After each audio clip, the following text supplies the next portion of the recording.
So we're going to close up the skeletal system with injuries and types of injuries that occur in individuals and the different things that you can see here. So this picture we're going to start off with is a very famous injury. It is Anderson Silva versus Chris Weidman. It's the second time they fought.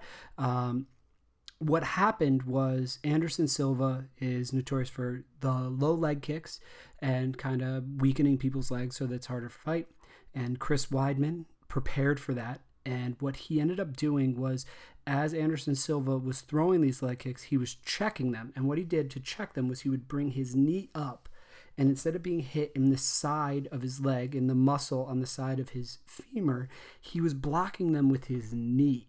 And so the knee is obviously very, very hard and dense, and that bone right there. And what ended up happening was Anderson Silva threw that kick and had a tib-fib fracture. He broke both bones in his legs. They had to insert a metal rod into his tibia. He was never really the same after that. It took him a couple of years to recover from that. But it is a tib-fib fracture. It's happened a couple times. A couple athletes have had that happen to them. So sprains are a stretching or tearing of a ligament. Occurs where when a joint is forced into an abnormal position. So you can see a grade 1 stretched or slightly torn, grade 2 partially torn, and grade 3 completely torn. So we can see something like a torn ACL would be a grade 3 sprain. So when you hear sprained knee, you're like, oh, maybe they'll be back this season. If it is a grade 3 sprain, they will not. So that's a torn ACL. Shoulder dislocation. Dislocation is caused when a bone completely displaced from its joint. So we see normal anatomy of the shoulder joint, and you can see if it's anterior or posterior, front or back, where it's removed from where it is, and they usually just kind of pop that back in. A simple or closed fracture is when the bone breaks internally and does not come through the skin. So what's going to end up happening is, in these cases, if they're displaced, they're going to have to reset that bone. That's what they mean when they say reset the bone, is making sure it's lined up perfectly. Open fracture is where it breaks through the skin, increased bleeding, risk of infection. I was going to show compound fracture here, but I decided not to. Famous example, John Jones compound fractured his foot when fighting Chael Sonnen, had a broken foot with the bone sticking out, didn't even know about it until Joe Rogan told him in the post-fight interview. And that's when he realized his foot was that badly injured. He did the post-fight interview, ate some pizza before he had it fixed. So he was not too worried about it. Green stick fractures do not break through the entire bone, and this is going to happen a lot in children because they have a lot of cartilage, and because cartilage, we know cartilage moves. Obviously, you can move your nose a little bit, your ears can fold down, they're not going to break. Having more cartilage in your bone, they're less likely to break.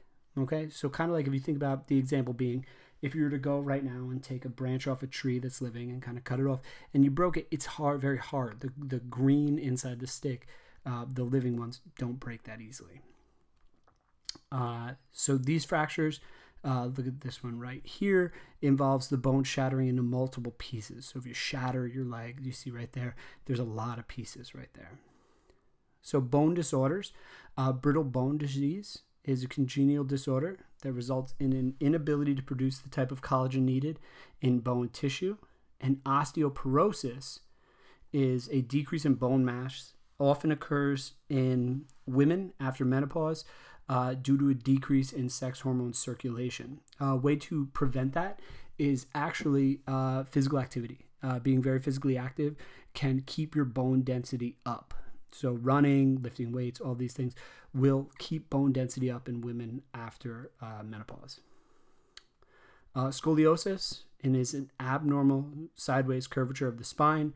Occurs most often during prepubescent growth spurts. In most cases, it's not known why it happens. So do you remember you had to be checked for that? You kind of bent at the waist. The doctor would run their finger up your spine to make sure that it was moving straight. Severe cases can reduce the volume of the thoracic cavity, leading to difficulty breathing, so it can get very bad. Osteoarthritis is a wearing down of the articular cartilage as a result of aging, results in pain, stiffness, and loss of flexibility in joints. Okay. The next is actually going to be an image of a knee cut open. So if it's going to make you queasy, you can stop right now. But if you'd like to see it, it's showing a knee. So here it is. This is a knee that is actually had a lot of arthritis in it. And so the doctor went in there and removed the arthritis. And that is an artificial kneecap in there. So the kneecap has been removed. The ACL has been changed. You can see that. And the arthritis has been shaved off the bone. That knee actually does belong to Mr. Weiler. So that was his knee after the doctor fixed it up and took out the arthritis.